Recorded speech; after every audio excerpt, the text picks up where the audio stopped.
Ha estado en la Oficina de Comunicación del Estado Mayor del Ejército, ha sido subdirector del Patrimonio Histórico Artístico del Ministerio de Defensa, ha trabajado con el Instituto de Estudios Estratégicos en labores sobre la cultura militar y de defensa. En el año 2005 pegó un giro a su vida y entró en el ámbito de la docencia y de la vida universitaria. Ha sido decano de la Facultad de Ciencias Sociales y Jurídicas de la Universidad CEU Cardenal Herrera de Valencia.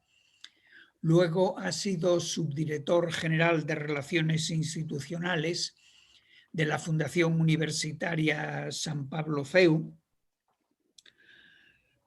En este momento sigue impartiendo docencia en la Universidad San Pablo CEU. Es profesor de gestión de museos, de gestión de patrimonio histórico artístico. Pablo es un especialista en el pensamiento de los militares, en el pensamiento de la defensa. Ha escrito un trabajo importante sobre la configuración del pensamiento militar en el siglo XIX. Tiene escritos, según parece, 6 libros. De los 6 libros, yo desgraciadamente solo leí el último, creo que es el último suyo, que es un libro sobre el general Díez Alegría. Yo he conocido en su tiempo al general Díez Alegría, le he leído con interés, especialmente cuando estábamos redactando la reforma administrativa que creó el Ministerio de Defensa. Y debo decir que el libro de Pablo me sorprendió porque hay muchísimos aspectos de interés en la vida del general Díez Alegría y en el entorno del general Díez Alegría que yo no había conocido, ni siquiera los había pensado. Pablo es también miembro correspondiente de la Real Academia de la Historia, de la Academia de Doctores en la especialización de Patrimonio Histórico-Artístico, de la Academia Valenciana de la Cultura. Y no sigo leyendo datos de su currículum, ni hablando de datos de su currículum, porque entonces la ponencia la habría hecho yo y no me corresponde.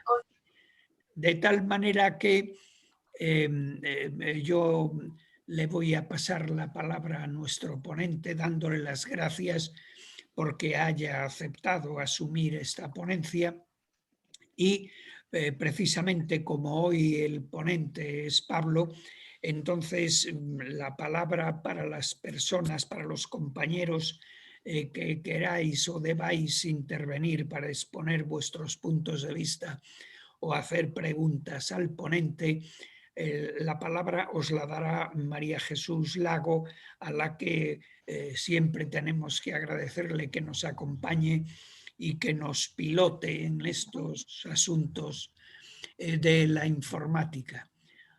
Por consiguiente, Pablo, cuando quieras tienes la palabra. Muchas gracias, presidente. Bueno, solo recordar que para pedir la palabra hay que en el chat poner pido la palabra, el nombre y dar a intro. Y entonces así María Jesús dará la palabra. Muchas gracias, presidente. Solo quería hacer antes de nada 2 matizaciones importantes sobre el currículum. La primera es que estuve destinado en la Subdirección General de Patrimonio Histórico del Ministerio, pero no fui su director. Y la segunda, que es muy importante, él ha dicho fue teniente coronel. No, soy teniente coronel. Es decir, los militares, aunque estemos retirados, nos morimos siendo militares. Tema quizá importante de actualidad en estos momentos. El militar retirado es militar, lo que pasa es que está retirado, gana unos derechos y pierde algunos otros. Bien, bueno, pues yo decir simplemente que estoy encantado, por supuesto, con estar aquí, a esta parte, a la parte de hablarles de este tema tan interesante para mí, que es la cultura de defensa y el patriotismo, a ver cómo unimos estos dos términos. La verdad es que cuando planteamos hace un par de años el tema de qué ciclo podíamos hacer y planteamos el del patriotismo, teníamos muy claro de que en España había un déficit grande de patriotismo, y yo estoy en que ese es uno de los grandes problemas que tenemos en España. Pudiera parecer, y algunos miembros del aula me han dicho, hombre, con lo que está cayendo, bien, pero precisamente con lo que está cayendo, con la que está cayendo a todos los niveles, incluido la pandemia y la situación política de esta especie de evolución, de cambio de régimen que pretenden algunos, precisamente es aquí donde más resalta el patriotismo. Un patriotismo que, por supuesto, se basa en la solidaridad, es decir, en la entrega a los demás, es decir, el perder algo nuestro. A finales de la década de los 80 hubo un sociólogo americano, Gary Johnson, que lo que hizo fue un estudio muy profundo sobre el patriotismo, diciendo que las sociedades necesitan el patriotismo. Es fundamental para su cohesión, es fundamental para esos vínculos de integración que tienen que tener todos sus miembros. Y lo más importante es que el patriotismo también deja el egoísmo y, en particular, y promueve actuaciones altruistas en beneficio del grupo. Todos hemos visto los héroes, los patriotas, son los que de alguna forma pierden su interés por sí mismo y se entregan a los demás. Esta es la clave del patriotismo, y yo creo que efectivamente en estos momentos en España hay un déficit de patriotismo. ¿Cómo se liga esto al término de conciencia de defensa? Términos que vamos a emplear, cultura, conciencia, defensa. ¿Cómo lo ligamos? Pues si tenemos en cuenta y reflexionamos un poco también sobre estas actuaciones que se van repitiendo, donde las grandes comunidades procuran estimular su patriotismo, llegar a esa memoria colectiva, vemos que casi todos estos eventos relacionados con el patriotismo tienen que ver con la defensa. Lo tiene que ver la celebración del 4 de julio en Estados Unidos, puesto que es la declaración de independencia, pero después de ganar una guerra a los ingleses. Y, por ejemplo, el 14 de julio en Francia, que como ustedes saben es la toma de la Bastilla. Las sociedades suelen reformar o reforzar su patriotismo frente a alguien que les agrede. Incluso hay nacionalismos independentistas que, si no tienen esto, se lo inventan. Es el caso de los catalanes, que se han inventado a Rafael de Casanova, que por supuesto no era un personaje que luchara a favor de la independencia de Cataluña, sino que luchó por España o por una idea que tenía de España austracista frente a una España borbónica. Pero indudablemente Rafael de Casanova no fue un independentista, ni mucho menos catalán, pero sí los independentistas lo utilizan y hacen esos homenajes anuales para reforzarse, para fortalecer ese sentimiento nacional que pretenden y alimentar la memoria colectiva. Por tanto, como digo, fijándonos bien, siempre detrás de ese movimiento patriótico hay algo relacionado con la defensa. Incluso podríamos hablar de este patriotismo que aparece después de una final de fútbol cuando gana, que tuvimos aquí en España cuando ganamos el Mundial. De alguna forma hay algo de lucha en ese pugilato futbolístico, ¿no? Bien, ¿cómo podemos medir el patriotismo?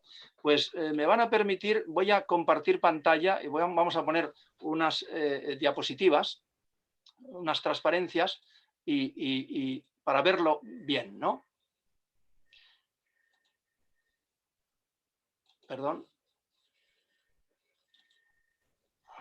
No sé, ¿se ve bien? Yo creo que sí, ¿no? Se ve bien. Si le das ahí, muy bien, Pablo, ya está. Fenomenal. Bueno, pues tenemos el patriotismo, se puede medir precisamente con esta pregunta que hizo el CIS en el año 2017. El CIS, sorprendentemente, desde hace varios años, cada 2 años hacía una encuesta relacionada con defensa, que nos venía muy útil a las personas que nos interesa todo el tema de cultura de defensa, pero desde el año 2017 ha dejado de hacerlas. Entonces no tenemos la de 2019, pero si nos fijamos en esta de 2017, a la pregunta, en el supuesto de que España fuera atacada militarmente, ¿estaría usted dispuesto a participar voluntariamente en la defensa del país? Sí, con toda seguridad, un 17%, frente a un no con toda seguridad, casi un 40%. Es decir, que casi 4 de 10 españoles no estarían dispuestos a defender España, incluso siendo atacada por una fuerza enemiga. Es decir, que un 39% podría ser sí o probablemente sí, y un 55% no o probablemente no. Bueno, permítanme que yo dude de esto, porque yo no creo, ni mucho menos, que el español, al ser atacado militarmente, dar una portada en su puerta y entrar una fuerza militar y coger a su familia, a sus hijas, a su mujer, despojarle de todo, se iba a quedar tan tranquilo. Lo dudo mucho, pero sí es un indicio del patriotismo. Es decir, evidentemente hay algo aquí que falla. Hay una conciencia de defensa relacionada con el patriotismo y hay algo que nos dice que el español no está dispuesto, o por lo menos manifiesta que no está dispuesto a hacer. Y hay un déficit de patriotismo. Bueno, yo me he preguntado y quiero reflexionar con ustedes, puesto que esto es una ponencia en la que yo voy a hablar escasamente 30 minutos y luego me interesa muchísimo también el coloquio, ¿cuáles son las causas? ¿Por qué hay esta falta de patriotismo o esta falta también simultánea, como digo, de cultura de defensa, ¿no? ¿Cuáles son las razones de la mala calidad de la conciencia de defensa del patriotismo? En primer lugar, yo diría que una débil percepción del sentido de Estado-nación. Es decir, en España, y esto tiene mucho que ver también con la enseñanza en las diferentes comunidades autónomas, no se habla de Estado, ¿no? Hace poco leí un reportaje de Olga San Martín en El Mundo, que se publicó en septiembre de 2019, que en fin, que sería irrisorio o gracioso si no fuera trágico o dramático, ¿no? Entonces entrevistaba a los editores de libros para niños, para los libros de educación general básica, y comentaba las presiones que ejercían algunas comunidades autónomas. Por ejemplo, Cataluña no quiere que en sus libros de texto los niños catalanes se hable de los reyes católicos. Los reyes católicos desaparecen. Y por supuesto, desaparece también la corona de Aragón. Hay que poner corona catalano-aragonesa, término que no existe, como ustedes saben, hasta hace escasamente 40 o 50 años.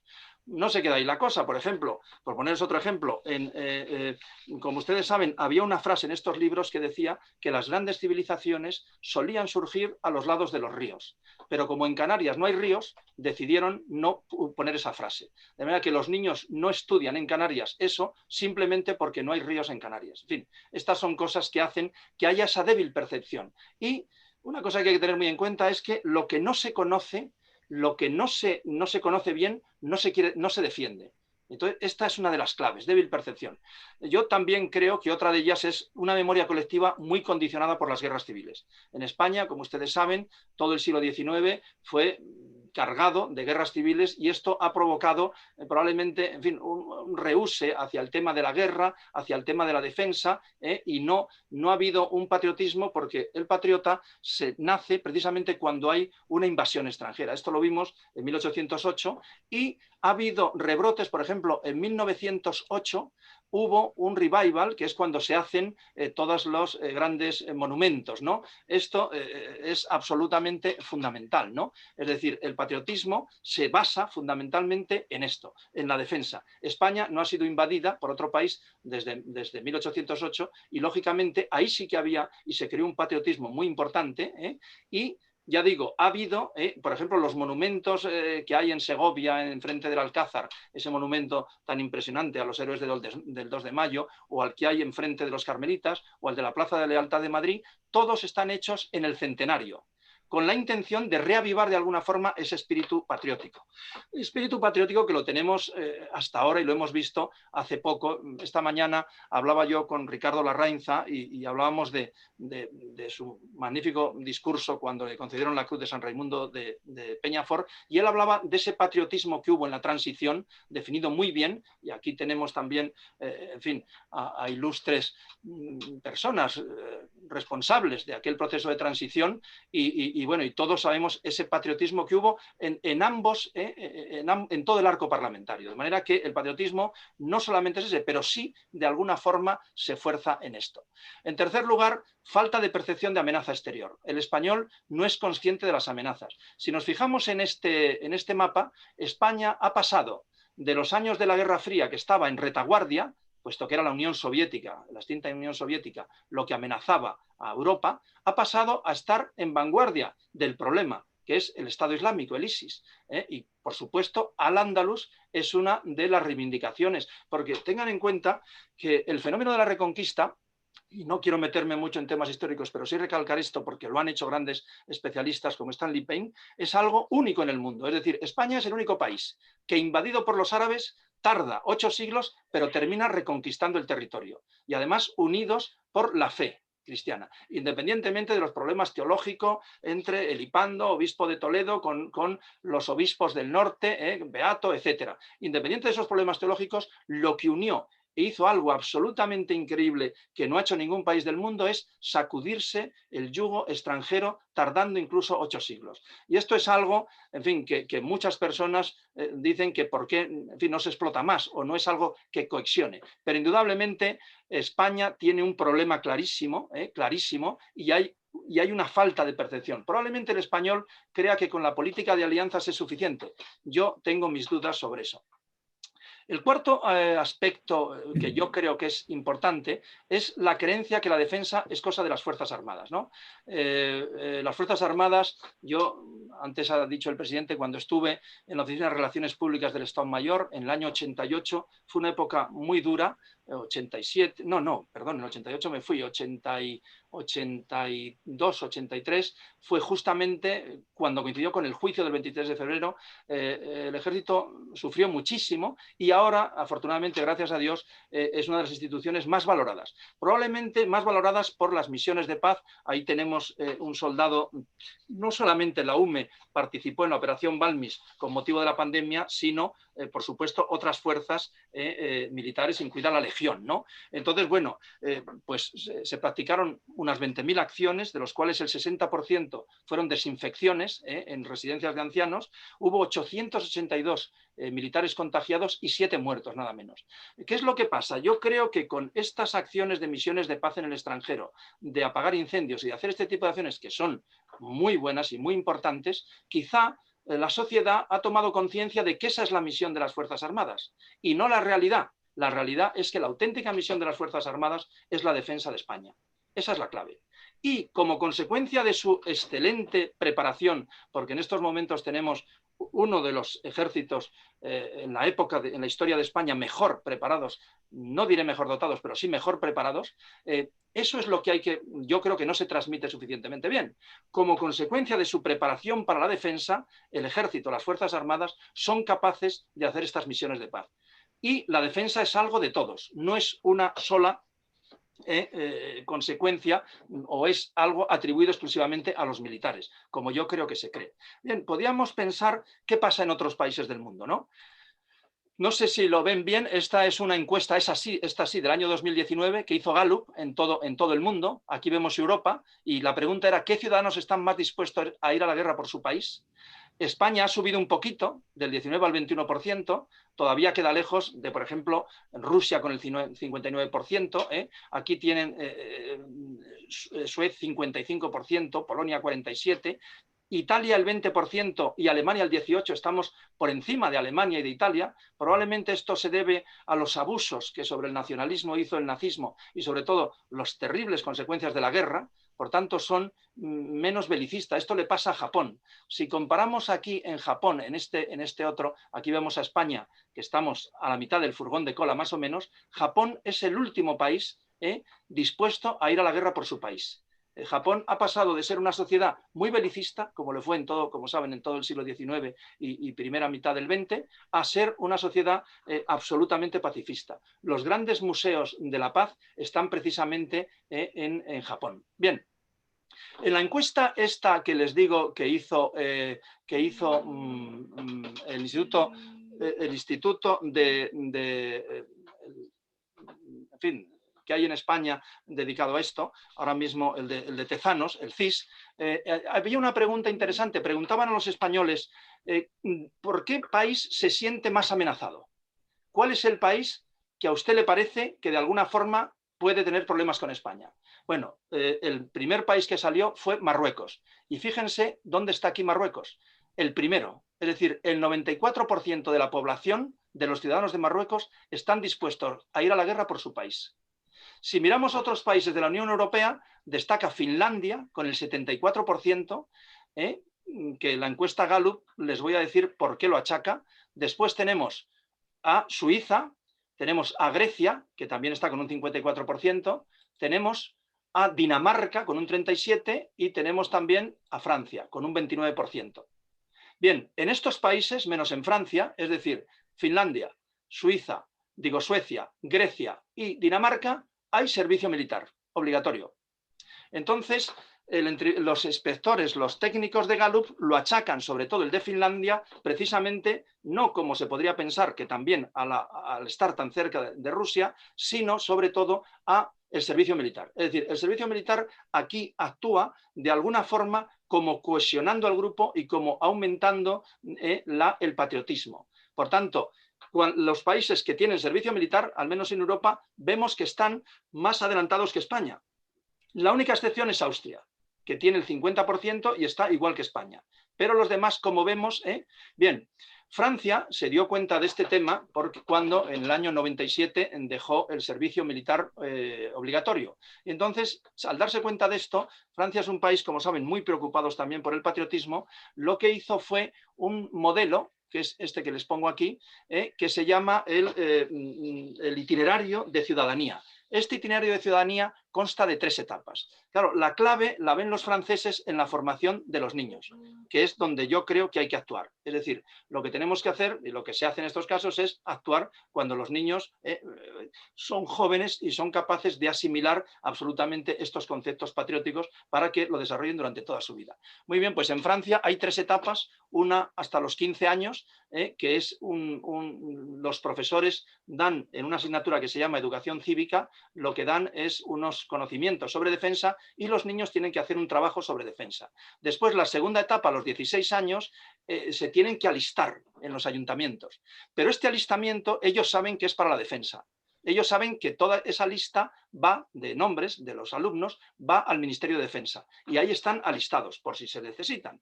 Y la tercera etapa es esta, es a partir de los 18 años, donde tienen que hacer una jornada de defensa. Es decir, tienen que ir un día a una unidad militar donde allí desayunan y un militar les explica lo que es la defensa, lo importante que es la defensa para el futuro y sobre todo una frase que a mí me gusta mucho que es: la libertad tiene un precio.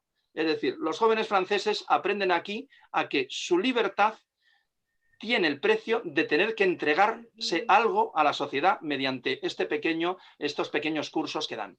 Pero son tan importantes que si no lo tienen hecho, el joven que no lo tiene hecho no puede ser funcionario, ni puede sacarse el permiso de conducir, ni puede sacarse la licencia de caza. Es decir, imaginemos nosotros que ahora en España hacemos algo parecido e impedimos que se saque el servicio o el carnet de conducir un chico que no haga algo de esto, ¿no? Ahora, como saben, y esto pasó la pandemia y ha quedado un poco parado, el presidente Macron propuso un servicio militar de un mes. Un servicio militar de un mes. Y todos los grupos políticos, prácticamente todos los grupos en las últimas elecciones lo acogieron bien y lo incluyeron. Salvo, bueno, incluido la izquierda. Como ustedes saben, en Francia la izquierda siempre ha sido jacobina y por lo tanto patriota, fundamentalmente patriota. Por tanto, ahí tenemos un país que se está planteando esto, se está planteando volver otra vez y además, en fin, Macron dice que tiene que ver mucho con que la gente joven sepa cómo tienen que proteger a su país. ¿De acuerdo? Bueno, tenemos otros países que están siguiendo el mismo camino. Por ejemplo, les he puesto un ejemplo de Marruecos. Marruecos vuelve otra vez, Marruecos va a volver otra vez. En el 2007 se acabó el servicio militar obligatorio y vuelve en el 2019, ha vuelto otra vez al reclutamiento forzoso de los chicos. Las chicas sigue siendo voluntario. No sé si ustedes saben árabe, pero si no, más o menos lo que dice aquí, yo tampoco, pero he visto estos carteles y lo que dice sobre todo es orgullo, habla del orgullo de la nación, de servir a la nación, a la vez que habla también de una serie de ventajas. Bien. ¿Qué podríamos hacer? Entramos ya en una etapa, vamos, ya en la segunda parte, casi tirando ya hacia abajo de la conferencia, y como siempre nosotros les pedimos a los ponentes que hablen algo de lo que se podría hacer en España. Bueno, como saben, el servicio militar en España se abolió, lo abolió el señor Aznar en el año 2001. Yo creo que es muy importante, no digo, podríamos plantear, y luego en el debate podría salir, volver a un servicio militar de este estilo, porque la cohesión lo da así, es decir, es muy importante que los que los jóvenes de Andalucía se vean con los catalanes y se vean con los vascos y se reúnan y hagan un servicio militar de ese estilo como lo hemos hecho nosotros, ¿no? Yo recuerdo que cuando hice yo las milicias universitarias, pues mi compañero de atrás cantaba el himno de caballería en catalán, pero lo cantaba y era el himno de caballería, ¿no? Entonces, bueno, pues a mí me parecía que estaba muy bien, ¿no? También, o sea, todos cantábamos el himno, cada uno en su idioma. Es un ejemplo que yo creo que podría ser bueno, porque una cosa que no entienden, por ejemplo, en Estados Unidos no se entiende, es como en España una persona de una región o de una comunidad autónoma es solo de ahí y no de español, ¿no? Un americano es de Wisconsin o de cualquier estado y americano, ¿no? Y también muchos españoles, permítanme que cite a mi padre, viejo soldado, que era muy asturiano, muy asturianista y a la vez muy español. Entonces, pues bueno, era un ejemplo de cómo se puede querer a la patria chica, Asturias, que para nosotros es muy importante, pero fundamentalmente a España. Y eso no quiere decir que dejemos a una ni otra, pero sobre todo España, ¿no? Bien.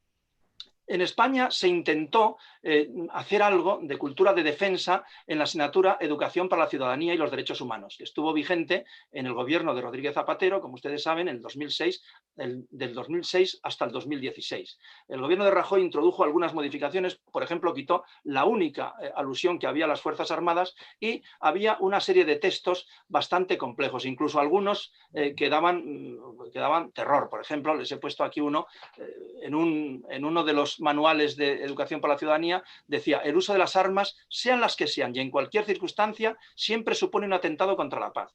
Mire usted, no en cualquier circunstancia, es decir, está la defensa propia, es decir, si te atacan te tienes que defender. Este pacifismo, de alguna forma antimilitarista, puede ser muy preocupante. En el CEU, un grupo de profesores formamos un equipo y conseguimos cambiar este tipo de textos y hacer unos textos mucho más acordes con lo que es. Porque, como digo, yo creo que es absolutamente fundamental el actuar sobre las personas jóvenes, en pleno crecimiento intelectual, y ahí es donde podemos... Los especialistas dicen que no se cree una asignatura aparte, que termina siendo, en fin, una María, sino que se introduzca en asignaturas, como hacen en Francia, como geografía e historia. Entonces, se puede aprovechar la historia perfectamente para inculcar esos valores de defensa de la nación y esos valores de patriotismo, o la geografía con la geopolítica. Y por ahí van los tiros. Bueno, podríamos pensar que la gente joven, nosotros que somos todos bastante mayores, podríamos pensar que a la gente de 14 o 15 años esto le importa un bledo y no le interesa nada. Pues miren, no es así. Y les voy a poner un ejemplo. En la Comunidad de Madrid hay un programa que se llama Cuarto ESO más Empresa. Este programa, que es muy interesante y que María Jesús lo conoce perfectamente, lo que hace es que niños de 14, 15 años que están en cuarto de la ESO puedan ver empresas y pasen varios días en una empresa. Y también se sumó desde hace unos años la Delegación de Defensa de Madrid con unos resultados magníficos. De manera que voluntariamente había alumnos que iban a unidades militares. Aquí los tienen en una base de helicóptero, como los chicos están viendo, atendiendo, viendo cómo funciona, sobre todo también para buscar unas posibles salidas profesionales. Aquí les tienen también en una base, en un izado, seguramente de bandera, pues ahí están los jóvenes, en fin, pues algunos han entendido que tienen que estar firmes, los otros, en fin, como estén, con los brazos cruzados, pero indudablemente esto quiere decir, por los resultados que los tienen aquí, en 2012 hubo 360 peticionarios cuando empezó el programa y en el 2019 ha habido 3.112. En 2012 61 centros educativos solicitaron hacer estas prácticas en unidades militares y en el 2019 334 centros. Esto quiere decir que ni por parte de los directores de los centros y de los profesores, ni por parte de los alumnos hay reticencias, o no muchas, a entrar en contacto con la defensa, a entrar en contacto con las unidades militares, a conocer in situ cómo realmente se defiende a España y cómo realmente hay que ceder en algunas cosas con todos los conceptos y saber cómo funcionan técnicamente las Fuerzas Armadas. No hay ninguna reticencia. Y se lo digo yo, que también he hecho experiencias con una cátedra que teníamos de cultura de defensa hace unos años. Hicimos unas campañas, una serie de conferencias sobre cultura de defensa con el Instituto de Estudios Estratégicos en alumnos CEU, tanto en alumnos de los colegios CEU como en los alumnos que iban a ser profesores de educación primaria. Los resultados fueron excelentes, excelentes. Hay un gran interés. O sea, que no es cierto, en fin, ese pacifismo que no, en fin, lo típico, no regalemos a las niñas, a los niños pistolas porque van a ser belicistas y los niños cogen una barredora que haya en casa y se ponen a disparar como si fuera una escopeta. En fin, esto es algo muy importante. Bien, por tanto, yo creo que hay que actuar aquí. Pero, y aquí entro en algo que yo, permítanme, que he desarrollado por toda mi experiencia en el mundo de la cultura de defensa, y hay algo, yo creo que es fundamental y que digo que yo he estado desarrollando y he publicado bastantes publicaciones sobre eso, y es el empleo de los museos militares también, para inculcar no solamente a los chicos, a la gente joven, sino también a todo el mundo, lo que es la defensa, lo que ha sido España y lo que ha sido también, y lo que es la defensa, la importancia que tiene, ¿no? Es decir, el museo, la exposición, se convierte de esta forma en un elemento de comunicación, donde yo explico lo que quiero decir y lanzo mi mensaje que es absorbido por el visitante, ¿de acuerdo? No es una novedad que se me haya ocurrido a mí, es decir, los museos militares se utilizan precisamente para este tipo de cosas. Aquí les he puesto un simple ejemplo. Este es el Imperial Museum de Londres, un museo magnífico que les recomiendo, que está en la estación de Waterloo, es decir, al otro lado del Támesis, es un edificio precioso, y aquí uno de los programas es eso, nosotros estuvimos aquí, es decir, voluntarios de la Segunda Guerra Mundial, con sus condecoraciones, responden a las preguntas de los niños sobre los conflictos, sobre la Segunda Guerra Mundial. De manera que ellos explican sus experiencias y los niños entienden cómo se defiende la patria. Militares profesionales y no profesionales. Muchos de ellos eran soldados, porque ya no quedan apenas profesionales de alto nivel, soldados que lucharon. Entonces les explican eso de esta forma. Lo mismo que la red de museos. Fíjense que Francia tiene 400 museos militares. Inglaterra tiene 200 museos militares. España no llegamos a la treintena, con la historia militar que ha tenido. Pero además en España, bueno, pues tenemos los museos que son un poco, la museografía, un poco almacén en algunos casos de objetos militares. Es decir, no se aprovecha una museografía adecuada para realmente hacer cultura de defensa y defensa de España, ¿de acuerdo? Bueno, yo he intentado trabajar un poco en esto, les voy a poner un simple ejemplo, para combinar, es decir, no solamente hay que dar clase de cultura y de patriotismo en las aulas, sino también emplear estos museos, pero no como una visita normal, sino que tiene que haber una relación muy fluida entre los departamentos de didáctica del museo y los profesores.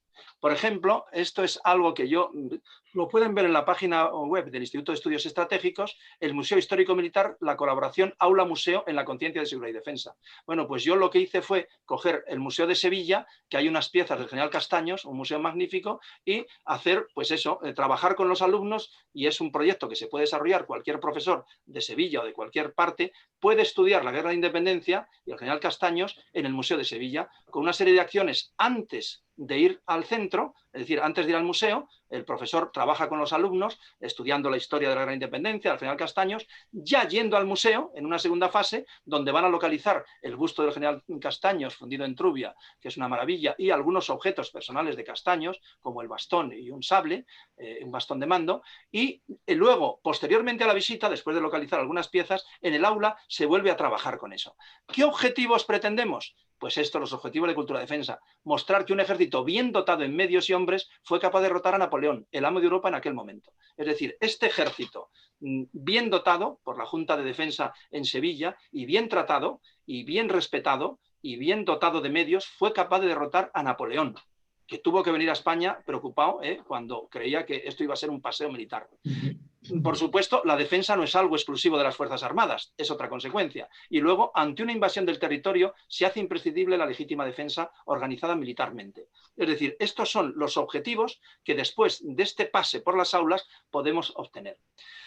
Bueno, pues ya, por despedirme ya, en fin, quiero despedirme con esta fotografía hecha en Tomares el año pasado, en un pueblo de Sevilla, muy bonito, y señores y señoras, perdón, esto es el futuro, o sea, el futuro es estos jóvenes que mantienen y estos jóvenes que mantendrán a la patria, ¿no? Es decir, simbolizando esta bandera. Es una procesión por todas las calles de Tomares de la bandera de España. Yo creo que esto es importantísimo, el futuro está aquí. Probablemente haya generaciones perdidas, que todavía no lo creo, pero tendremos que esperar a que estos niños, quizá nuestros nietos o los hijos de nuestros nietos, realmente puedan hacer una España en donde se dejen en general, de egoísmos y se trabaje, en fin, por una unidad y todos en conjunto. Ellos son los que sujetan España y a ellos es a los que tenemos que dedicarnos. Y nada.